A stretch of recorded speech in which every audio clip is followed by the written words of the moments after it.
আসসালামু আলাইকুম রহমতুল্লাহি অবরকাতুহ। সামান্য দর্শক, বাংলাদেশে নিযুক্ত মার্কিন রাষ্ট্রদূত মিস্টার ব্রেন্ট ক্রিস্টেনসেন তার সাম্প্রতিক আচরণ, কথাবার্তা, চালচলন, অঙ্গভঙ্গি, শব্দচয়ন ইত্যাদি প্রায় সব কিছুই বিএনপির জন্য বুমেরাং হয়ে পড়েছে। বিএনপিকে সতর্ক হতে হবে, সরকারকে আরও সতর্ক হতে হবে। একই সঙ্গে এই রাষ্ট্রদূতের সঙ্গে তাদের যে সম্পর্কটি রয়েছে সেই সম্পর্কটি ঝালাই করতে হবে। আদারওয়াইজ অতীতে শেখ হাসিনা যে ভুল করেছেন বা যে ভ্রান্তির মধ্যে পড়েছেন এবং তাকে যেভাবে খেসারত দিতে হয়েছে, তার চেয়ে ভয়ঙ্কর এবং মারাত্মক খেসারত এই বর্তমান সরকারকে দিতে হবে। শেখ হাসিনার যে পজিটিভ দিকগুলো ছিল বা তার যে হাতিয়ারগুলো ছিল, তার একটি হাতিয়ারও বর্তমান সরকারের হাতে নেই। প্রথমত, তিনি যে ক্ষমতায় এসেছিলেন, তিনি কোনো অবস্থাতেই কোনো মার্কিন তাবেদারি শক্তির হাত ধরে ক্ষমতা আসেননি। আর ২০০৯ সনে তিনি যখন ক্ষমতায় এলেন বা ৮ সনের ২৯শে ডিসেম্বরের নির্বাচনে তিনি যখন এলেন, তখন পর্যন্ত মার্কিন ট্রেজারি ডিপার্টমেন্ট, মার্কিন যাকে বলা হয় department of justice, Pentagon, CIA, FBI কোনো একটা জায়গাতে আওয়ামী লীগ এবং শেখ হাসিনার সম্পর্কে কোনো কালো দাগ ছিল না। অধিকন্ত ২০০৮ সনের নির্বাচনে যদিও সূক্ষ্ম কারচুপির কথা এখন সবাই বলছে, হয়তো হয়েছে, ম্যানিপুলেশন হয়েছে, কিন্তু মূল ব্যাপার হলো দৃশ্যমান নির্বাচন হলো শান্তিপূর্ণ, নির্বাচন ছিল খুবই অংশগ্রহণমূলক এবং যারা পরাজিত হয়েছেন তারা ফুল স্যাটিসফ্যাকশন নিয়ে পরাজিত হয়েছেন, আর যারা বিজয়ী হয়েছেন তারা পরিপূর্ণ স্যাটিসফ্যাকশন নিয়ে বিজয়ী হয়েছেন। আর 9th পার্লামেন্ট, যেটাতে আমি ছিলাম, এটি ছিল একেবারে প্রাণবন্ত। বিএনপির মানে খুব বেশি সংখ্যার দিকে ছিল না, কিন্তু তারপরও এত লাইভলি একটা সংসদ এই বাংলাদেশে খুব অল্প হয়েছে। বিএনপি যদি সংসদ বর্জন না করত, তাহলে একটা ভিন্ন ইতিহাস হতে পারত। সেই যে জয়নাল আবেদিন ফারুক, তার সঙ্গে হারুন, বিপ্লবেরা যে আচরণ করলো, ঠিক তখন থেকে যে নির্বাচন বর্জন, তারপর সংসদ বর্জন, এটা কোনো অবস্থাতেই আমাদের গণতন্ত্রের জন্য, বিএনপির জন্য ভালো হয়নি। দ্বিতীয়ত, বিএনপি যদি ২০১৪ সনের নির্বাচনে অংশগ্রহণ করত, একেবারে তামার পথে লিখে দেওয়া যায়, সবাই বলছে যে ওই নির্বাচনে বিএনপি জয়লাভ করত। ব্রুট মেজরিটি পেত না, কিন্তু বিএনপি জয়লাভ করত। এনিওয়ে, তো সেই দিক থেকে যেটা হলো যে এই যে আওয়ামী লীগ ক্ষমতা এসেছিল ২০০৯ সনে, তখন তার এই বর্তমান বিএনপির যে সকল জটিলতা রয়েছে, অনেকে বলছে ভারতের সাথে একটা নেগোসিয়েশন হয়েছে, অনেকে বলেছে আমেরিকার একটা গ্রিন সিগন্যালে বা নেগোসিয়েশনে তারেক রহমান সাহেব দেশে এসছেন, অনেকে বলছেন যে ডক্টর মোহাম্মদ ইউনূস নিজের একটা সেফ এক্সিট আর বিএনপিকে একটা ওয়াক ওভার দেওয়ার যে চেষ্টা করেছেন, তার প্রেক্ষিতে এটা মানে ডক্টর মোহাম্মদ ইউনূসের যে অন্তর্বর্তীকালীন সরকার, সেটির একটা এক্সটেন্ডেড ভার্সন এখন চলছে। ডক্টর মোহাম্মদ ইউনূসের সঙ্গে যারা যারা ছিলেন তাদের একটা বিরাট অংশ এই মুহূর্তে নিরাপদ আছেন, সেভ আছেন, এবং ডক্টর মোহাম্মদ ইউনূসের একটা সিঙ্গেল লোকের বিরুদ্ধে একটা উফ শব্দ করার মতো মানুষ বাংলাদেশে নেই। তিনি ক্ষমতায় না থেকে ক্ষমতাধর, ডক্টর মোহাম্মদ ইউনূস। আর তারেক রহমান সাহেব ক্ষমতায় থেকেও তার যে পরিপূর্ণ ক্ষমতা আছে এটি বোঝা যাচ্ছে না। অন্যদিকে শোনা কথা, সত্য মিথ্যা আমরা জানি না, বিএনপির পক্ষ থেকে কেউ কখনো এই ব্যাপারে ইতিবাচক কোনো কথা বলেনি। বলা হয়েছে যে এখনও পর্যন্ত তারেক রহমান সাহেব মার্কিন যুক্তরাষ্ট্রের যে তালিকা, সেই তালিকায় তিনি ব্ল্যাকলিস্টেড, তাকে মার্কিন যুক্তরাষ্ট্রের ভিসা নিষেধাজ্ঞায় ফেলে দেওয়া হয়েছে। বিএনপি নামক যে সংগঠনটি, সেই সংগঠনটির ব্যাপারেও কানাডা এবং আমেরিকারও যে ফাইলপত্রের নথি, সেখানে ভালো কোনো খবর নেই। তো সেই অবস্থায় যখন আমেরিকা তারেক রহমান সাহেবকে যদি একটা ফ্লোর দিয়ে থাকে, স্কোপ দিয়ে থাকে বা সুযোগ দিয়ে থাকে, এটা অনেকটা আপনি নাকে রশি লাগিয়ে বা মুখে লাগাম দিয়ে যেভাবে আপনি কাউকে নিয়ন্ত্রণ করেন, ঠিক সেইভাবে আমেরিকা করার চেষ্টা করছে বা করবে। এটি হলো স্বাভাবিক, এবং তার কিছু নমুনা আমরা ইতিমধ্যে দেখেছি। আমরা যখন দেখতে পেলাম যে মার্কিনপন্থী বলে বিবেচিত জনাব খলিলুর রহমান, তিনি জনাব তারেক রহমান সাহেব সরকারের পররাষ্ট্রমন্ত্রী হলেন, এবং আরও অনেকে গোপনে প্রকাশ্যে যারা এই মার্কিন লবির লোক ছিলেন, তারা সরকারের খুবই গুরুত্বপূর্ণ পদপদবিতে বসে গেলেন। দিল্লিপন্থী হিসেবে যারা পরিচিত ছিলেন দলের মধ্যে, যাদেরকে দিল্লির দালার, দিল্লির দোসর হিসেবে নানাভাবে এই সমাজে বহুদিন ধরে গালিগালাজ করা হতো, তারাও সরকারে খুব ভালো ভালো পদ পেয়ে গেলেন। কিন্তু গত 4 মাসে সরকারের যে অবস্থা, সেটা হলো যে সরকার না দিল্লির সঙ্গে না আমেরিকার সঙ্গে কোনো ভালো সম্পর্ক স্থাপন করতে পেরেছেন। অন্যদিকে দিল্লিপন্থী বা আমেরিকানপন্থী যে সকল রাজনীতিবিদ রয়েছেন, তারাও খুব ভীষণ রকম বিব্রতকর অবস্থার মধ্যে আছেন। তারা একদিকে সরকারের সঙ্গে কাজ করতে বাধ্য হচ্ছেন, অন্যদিকে যদি দিল্লির সঙ্গে বা আমেরিকার সঙ্গে তাদের কোনো সম্পর্ক থেকে থাকে, তার জন্য ওই দিক থেকে একটা চাপের মধ্যে আছেন। এখনকার বাস্তবতা হলো আমেরিকার সঙ্গে এবং ভারতের সঙ্গে বর্তমান সরকারের কোনো সহনশীল, চলমান, প্রসপেক্টিভ কোনো সম্পর্ক গড়ে ওঠেনি। এরই মধ্যে বাংলাদেশে নিযুক্ত যিনি রাষ্ট্রদূত রয়েছেন মিস্টার ব্রেন্ট ক্রিস্টেনসেন, তিনি এলোমেলো ঘোরাফেরা করছেন, এলোমেলো কথাবার্তা বলছেন। তার বডি ল্যাঙ্গুয়েজ, কথাবার্তার মধ্যে এক ধরনের তাচ্ছিল্য ফুটে উঠেছে। এটা আমি মনে করি যে বর্তমান সরকারের জন্য একটা বিরাট বাধা হয়ে দেখা দিয়েছে। এই সমস্যাটা কেন হচ্ছে? কারণ সরকার তো ক্ষমতা আসার পরপরই ইউনূস সরকারের জামানাতে একেবারে 9 তারিখে নির্বাচনের 3 দিন আগে যে চুক্তিটি হলো, সেই চুক্তির প্রতি তো বিএনপিও সমর্থন দিচ্ছে, জামাতও সমর্থন দিচ্ছে, চুক্তির পক্ষে ওকালতি করছে। চুক্তিতে যত কিছুই দেশবিরোধী কথাবার্তা বলা হোক না কেন, এটাতে সরকার গা করছে না। অধিকন্তু এই চুক্তির বলে পরবর্তী যে ধারা উপধারা, সেই উপধারাগুলো তো সরকার লালন করছে, পালন করছে, মান্য করছে। ইতিমধ্যে আমেরিকা থেকে বিমান কেনা, তুলা কেনা, ওষুধ কেনা, কৃষি পণ্য কেনা, প্রায় সব ব্যাপারে সরকার শতভাগ আন্তরিকতা নিয়ে এগিয়ে গেছে। তারপরে আমেরিকা কেন রাগ হয়ে গেল? অথবা দিল্লি কেন রাগ হলো? এটারও আমরা কোনো কারণ খুঁজে পাচ্ছি না। যেহেতু এই ভিডিওটি দিল্লিকে নিয়ে নয়, এই ভিডিওটি হলো আমেরিকাকে নিয়ে, তাই আমেরিকা নিয়ে আলোচনা করছি।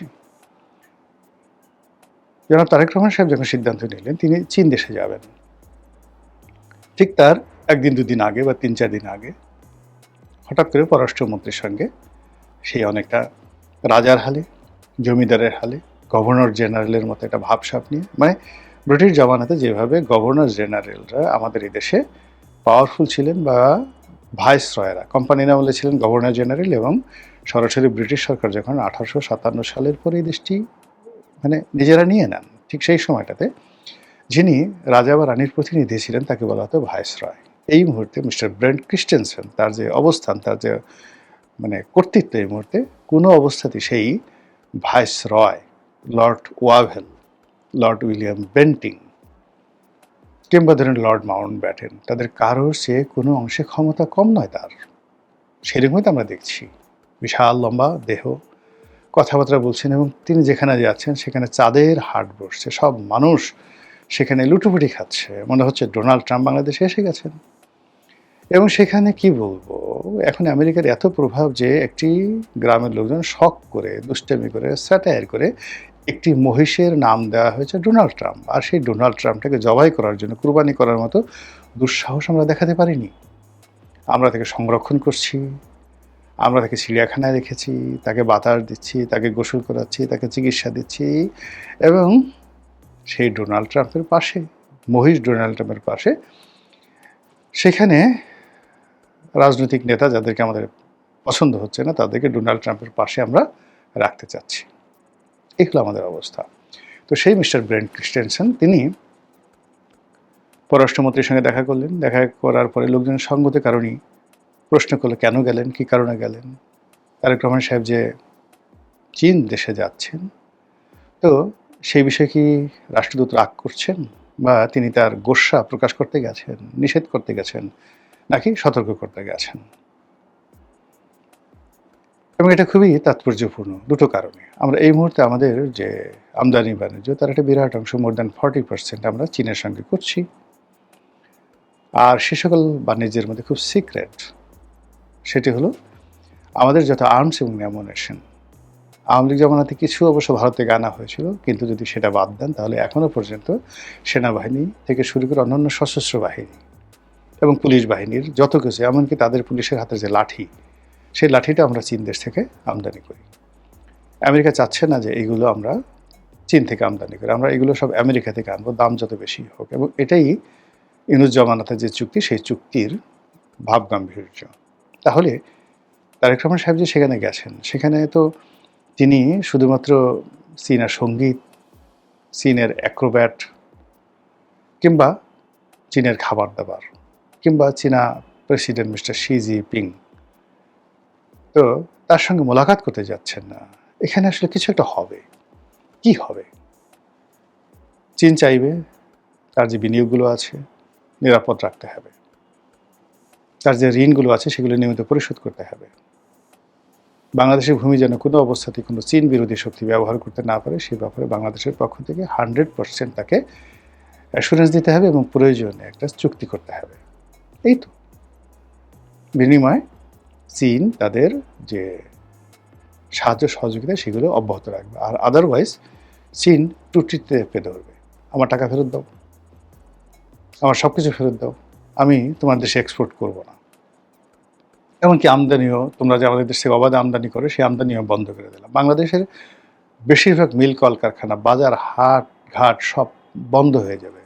আমরা এই মুহূর্তে বাংলাদেশে এমন কোনো জিনিস নেই যেগুলো চীন থেকে আনছি না। চীন যদি তার আমদানির উপর মাত্র 1 মাস নিষেধাজ্ঞা দেয়, পুরো বাংলাদেশ বন্ধ হয়ে যাবে। শিল্প কলকারখানা সব কিছু চীন সেটা জানে। কাজেই চীন সেভাবে বাংলাদেশ সরকারের উপর চাপ প্রয়োগ করবে। আর অন্যদিকে আমাদের দাদা ভাই ব্রেন্ট ক্রিস্টেনসেন, আমরা মরেই বাসি, ডাজ নট ম্যাটার, তার আনন্দ লাগবে, তার ফুর্তি লাগবে, তার স্যাটায়ার লাগবে। তিনি খলিলুর রহমান, তাদের প্রিয়ভাজন আস্থাভাজন, তার সঙ্গে দেখা করেছেন। কি বলেছেন উই ডোন্ট, আমরা জানি না। কিন্তু তিনি বেশ আয়েশি ভঙ্গিতে বললেন যে আমরা এখানে একটা সৌজন্য সাক্ষাৎ করতে এসেছিলাম এবং বাংলাদেশে তো খুব ফুটবল প্রেমিক মানুষজন, এখানে কেউ আর্জেন্টিনাকে সাপোর্ট করছে, কেউ ব্রাজিলকে সাপোর্ট করছে। আমরা চাই বাঙালিরা আমেরিকাকে সাপোর্ট করুক এবং আমেরিকা এই বিশ্বকাপে জয়লাভ করবে। এটি নিয়ে বাংলাদেশের লোকজন যদি বাজি ধরে তাহলে তারা জিতবে। আচ্ছা বলেন তো, একটা রাষ্ট্রদূত জীবনে কখনো এই ধরনের কথাবার্তা বলেছেন? আর এখন মানে যেখানে জীবন মরণ সমস্যা বাংলাদেশের, যেখানে আমেরিকার এত বড় একটা সমস্যা যে তাদের সঙ্গে একটা চুক্তি, সেই চুক্তির পরেও চীন যাচ্ছে, সরকারের জন্য এত বড় সমস্যা, সেখানে উনি শিবের গীত গাচ্ছে, ধান মাইনতে শিবের গীত। তো এই যে তার যে কর্মকাণ্ড, এই কর্মকাণ্ডের বাইরে তিনি চাঁপাইনবাবগঞ্জে গেছেন, সেখানে কালাই রুটি খেয়েছেন, সেখানে হাঁসের মাংস খেয়েছেন এবং মানে তার যে এক্সপ্রেশন, ওয়াও, মানে এইরকম হাঁসের মাংস মানুষ খায়, এই জিনিসগুলো খুবই সন্দেহজনক। প্রথম দিকে যখন বাংলাদেশে এই ড্যান ডাব্লিউ মজিনার জমানাতে শেখ হাসিনা বিরোধী তৎপরতা শুরু হলো, শেখ হাসিনা এটাকে পাত্তা দেননি। তিনি ড্যান ডাব্লিউ মজিনা তো দূরের কথা, হিলারি ক্লিন্টন, জন ক্যারি, তাদের মতো মানে পররাষ্ট্রমন্ত্রীকে তিনি রীতিমতো অ্যাভয়েড করেছেন। এমনকি চীনের মানে আমেরিকার যে প্রেসিডেন্ট যারা ছিলেন, তাদের সঙ্গে যেমন জো বাইডেনের সঙ্গে তার একটা ভালো সম্পর্ক ছিল, এমনকি গত দফাতে ডোনাল্ড ট্রাম্প যে ক্ষমতা এসেছিলেন তার সঙ্গে তার ভালো সম্পর্ক ছিল। কিন্তু বারাক ওবামার সঙ্গে তার এমনি একটা ফর্মাল রিলেশনশিপ ছিল। এর কারণ হলো বারাক ওবামার পররাষ্ট্রমন্ত্রী যিনি ছিলেন প্রথম দফাতে, হিলারি ক্লিন্টন। এই কারণে শেখ হাসিনার সাথে তিনি হিলারি ক্লিন্টনকে দেখতেই পারতেন না। তো সেই সম্পর্কের ভিত্তিতে বাংলাদেশের রাষ্ট্রদূত যারা আছেন তাদেরকে মানুষজন কিন্তু অপমান করতো। উঠতে বসতে ড্যান ডাব্লিউ মজিনাকে মানুষ ঠাট্টা মস্করা করতো।